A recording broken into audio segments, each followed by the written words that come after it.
날마다 하나님 말씀 가까이 하는 성도님들에게 하나님의 은혜가 함께하길 원합니다. 오늘 하나님 주신 말씀은 사도행전 24장 10절에서 16절까지 말씀입니다. 총독이 바울에게 머리로 표시하여 말하라 하니 그가 대답하되 당신이 여러 해 전부터 이 민족의 재판장 된 것을 내가 알고 내 사건에 대하여 기꺼이 변명하나이다. 당신이 아실 수 있는 바와 같이 내가 예루살렘에 예배하러 올라간 지 12일밖에 안 되었고 그들은 내가 성전에서 누구와 변론하는 것이나 회당 또는 시중에서 무리를 소동하게 하는 것을 보지 못하였으니 이제 나를 고발하는 모든 일에 대하여 그들이 능히 당신 앞에 내세울 것이 없나이다. 그러나 이것을 당신께 고백하리이다. 나는 그들이 이단이라는 도를 따라 조상의 하나님을 섬기고 율법과 선지자들의 글에 기록된 것을 다 믿으며 그들이 기다린 바 하나님께 향한 소망을 나도 가졌으니 곧 의인과 악인의 부활이 있으리라 함이니이다. 이것으로 말미암아 나도 하나님과 사람에 대하여 항상 양심의 거리낌이 없기를 힘쓰나이다. 아멘. 대제사장 무리에게 고용된 더둘로는요, 화려한 말솜씨로 바울은 가는 곳마다 로마 제국을 향해 반란과 소동을 일으키며 무리를 이끌고 로마 제국에 해를 끼칠 수 있는 위험한 인물이니 바울에게 사형을 내려달라. 그는 말을 하였지요. 오늘의 본문은 더둘로의 그 고발에 대한 바울의 변증입니다. 10절입니다. 총독이 바울에게 머리로 표시하여 말하라 하니 그가 대답하되 당신이 여러 해 전부터 이 민족의 재판장 된 것을 내가 알고 내 사건에 대하여 기꺼이 변명하나이다. 더둘로의 고발이 끝나자 벨릭스는요, 고갯짓을 합니다. 고갯짓을 해서 바울에게 변증해봐라.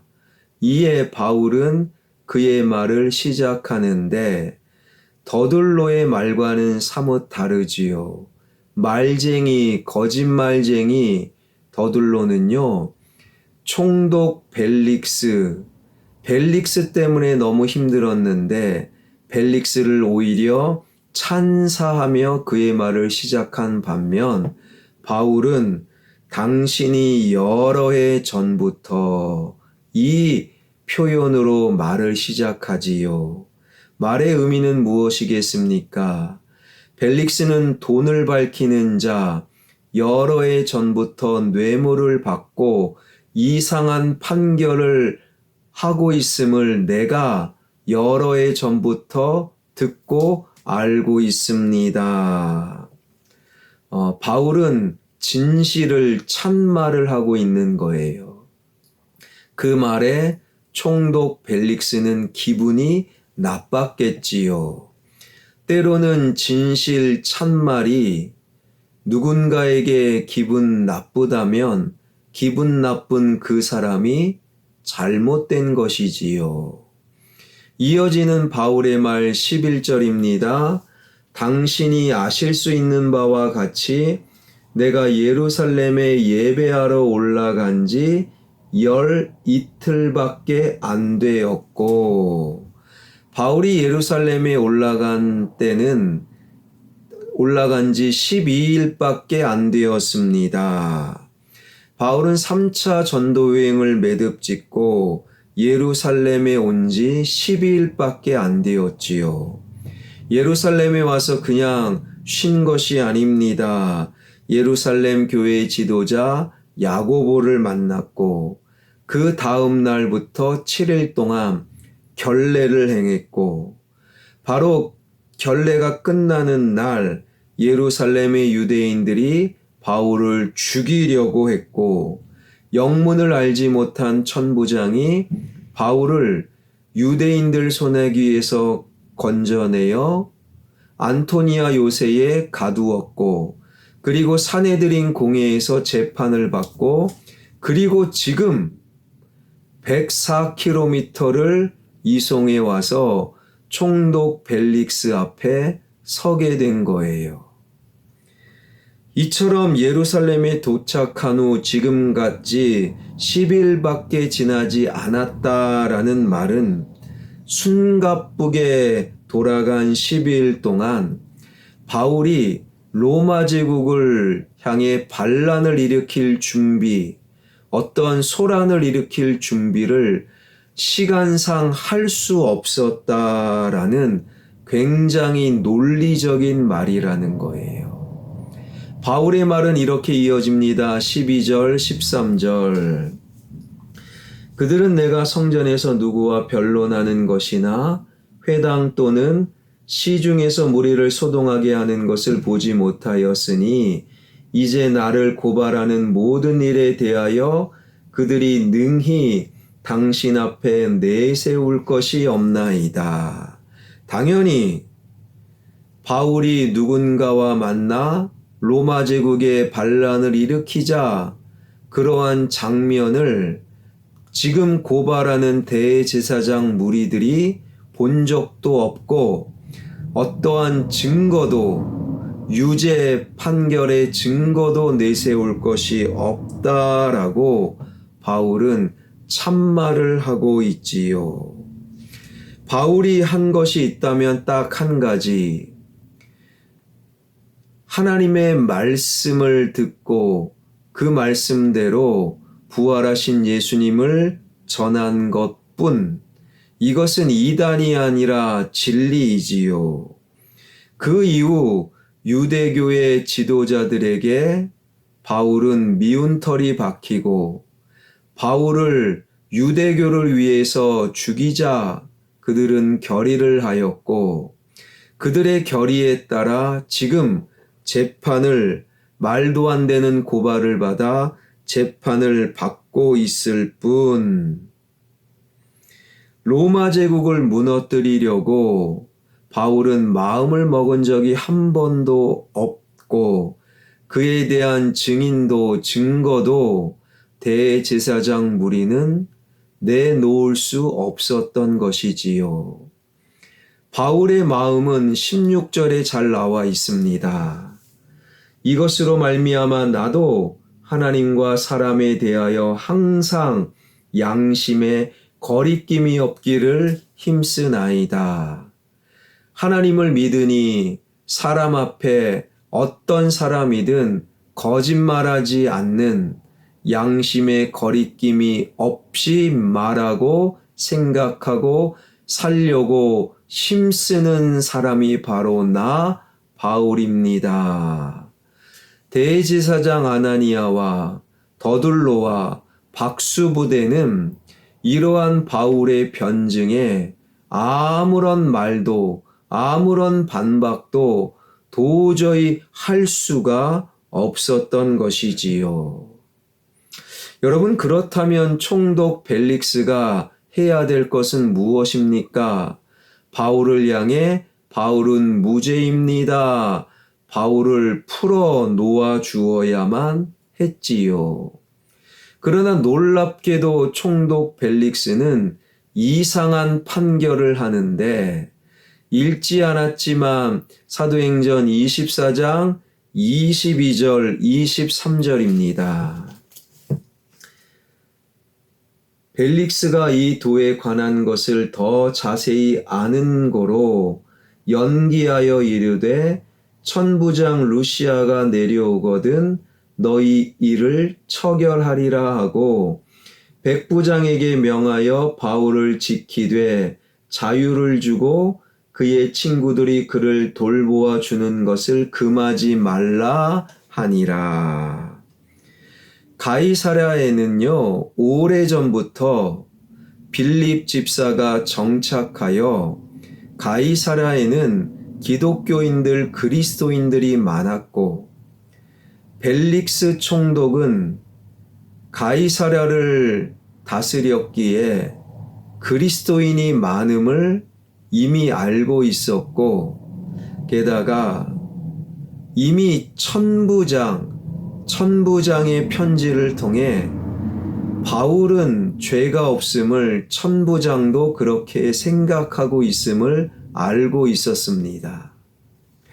그런데 왜 지금 총독 벨릭스는 죄가 없는, 이것은 단순히 유대교와 기독교의 종교적인 싸움임을, 종교적인 문제임을 알고 있었던 총독 벨릭스는 바울을 즉각적으로 풀어놓지 않았는가? 두 가지 이유가 있습니다. 이미 6년 동안 유대 종교 지도자들에게 대제사장 아나니아에게 어마어마한 뇌물을 받아 먹었기 때문이지요. 즉각적으로 바울을 풀어놓을 수 없었던 이유가 뇌물 때문에. 두 번째는 나중에 알게 되겠지만 벨릭스는요, 바울도 돈이 많은 것으로 착각했어요. 그러니 그 정도로 사람이 따르지. 사람이 따르는 자 돈이 많겠거니. 그리고 바울에게도 뇌물을 받을 요량으로 일단 총독 벨릭스는 헤롯 궁에 자기의 관할에 이렇게 붙잡아 둔 이유. 그런데 정작 바울에게 뇌물을 받지 못하자 무려 2년 동안 바울을 헤롯궁에 붙잡아 두었던 것이지요. 뇌물을 받아 먹었기에 뇌물을 받을 요량으로 진실을 알고 있음에도 바울을 즉각적으로 풀어주지 않았던 총독 벨릭스. 그러면서 천부장을 핑계 삼아 천부장이 오면 그때 판결을 내리겠다. 여러분, 바울은 억울한 거예요. 바울은 거짓말한 적이 없지요. 늘 하나님 앞에, 사람 앞에 하나님을 믿으니 거짓말하지 않고 부끄럼 없이 살았던 바울. 그런데 천부장 또한 바울은 죄가 없다. 그리고 고발했던 대제사장 무리도 더 이상 반박할 수 없는 순간, 그러나 총독 벨릭스는 2년 동안 바울을 헤롯궁에 붙잡아 두었던 것이지요. 여러분, 우리가 살고 있는 세상이 딱 그와 같다라는 거예요. 진실을, 참말을 받아주지 않는 이 세상. 이 세상에는 대제사장 아나니와 같은 사람이 있지요. 자신의 자리, 권력을 유지하기 위해 거짓말은 기본이고 폭력과 살인마저 마다하지 않는 아나니아와 같은 사람이 이 땅에 있어요. 그러한 사람들의 빌부터 거짓말하고 선동하는 더둘로와 같은 사람이 이 땅에 있어요. 그리고 높은 자리에서 돈을 밝히고 그 자리, 그 권력을 지키기 위해 거짓말을 쫓고 참말을 거절하는 벨릭스와 같은 사람이 이 땅에 있는 거예요. 그래서 이 땅에서 하나님을 믿는 그리스도인들이 사는 것이 때로는 불편하고 마음이 어려운 것이 당연합니다.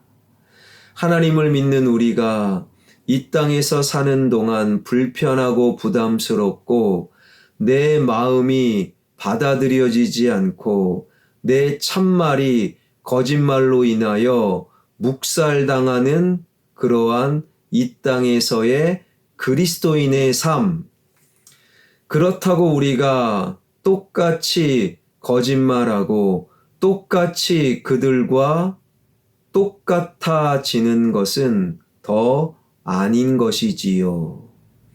사랑하는 성도 여러분, 이 땅에 아나니아와 같은 사람, 더둘로와 같은 사람, 총독 벨릭스와 같은 사람들로 인하여 우리의 마음이 거절당하고 우리의 참말이 거짓말로 인하여 묵살당할지라도 우리는 이 길, 진리의 길, 믿음의 길, 거짓말하지 않고 늘 참말하는 이 길을 포기하지 않고 한 걸음 한 걸음 우리의 길을, 신앙의 길을, 참말의 길을, 진리의 길을 한 걸음 한 걸음 걸어 나가는, 다만 하나님께 인정받는 저와 여러분, 우리 모두가 되길 주님의 이름으로 축원합니다. 기도하겠습니다. 아나니아를 닮아가지 않길 원합니다. 아나니아와 같은 사람이 많은 이 땅에서, 더둘로와 같은 사람이 많은 이 땅에서, 총독 벨릭스와 같은 사람이 점점 늘어나는 이 땅에서 우리는 아나니아와 더둘로와 그리고 벨릭스를 부러워하며 그들을 닮아가는 자가 아니라 다만 예수 그리스도를 닮아가는 우리 모두가 되게 하여 주옵소서. 세상의 타락으로, 세상의 죄로 우리의 마음이 무시당하고 우리의 참말이 거짓말로 인하여 묵살당할지라도 예수 그리스도의 길, 진리의 길, 참된 길, 생명의 길을 묵묵히 걸어가므로 다만 하나님께 인정받는 그리스도인들이 되게 하여 주옵소서. 이 나라의 민족, 정치와 경제와 문화와 예술과 교육과 외교와 안보와 언론이 회복되길 원합니다. 언론이 얼마나 지저분한지요. 언론이 새로워지길 원합니다. 권력과 돈 앞에 거짓말로 하나님 기사를 쓰는 그러한 수준 낮은 언론은 사라지는 대한민국이 되게 하여 주옵소서. 전쟁과 기근과 지진과 갈등을 통하여 예수 그리스도 오실 날이 멀지 않았음을 깨달아 알게 하여 주시고 한국교회가 다만 하나님께만 인정받는 한국교회로 새로워지길 원합니다. 선교사님들 사역 위에 성령 하나님 기름 부어 주시옵소서. 주일에 있을 하이옴 야외 예배 하나님의 은혜로 하나님 기쁨과 즐거움과 하나님을 경험할 수 있도록 인도하여 주옵소서. 예수 그리스도의 이름으로 기도하옵나이다. 아멘.